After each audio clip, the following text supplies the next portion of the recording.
Ассалаумағалейкум достар, арнаға қош келдіңіздер. Бүгін сіздер 11:8 көлемді үйдің сызбасымен танысатын боласыздар.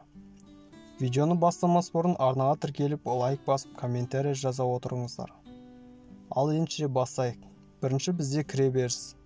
Кіреберістің көлемі 2:180. Келесі кезекте қазандық. Оның көлемі 2:1. Келесі бізде жуынатын бөлме. Жуынатын бөлменің көлемі 1,80:3. Келесі бізде ас бөлмесі. Оның көлемі 3:3. Келесі бізде холл.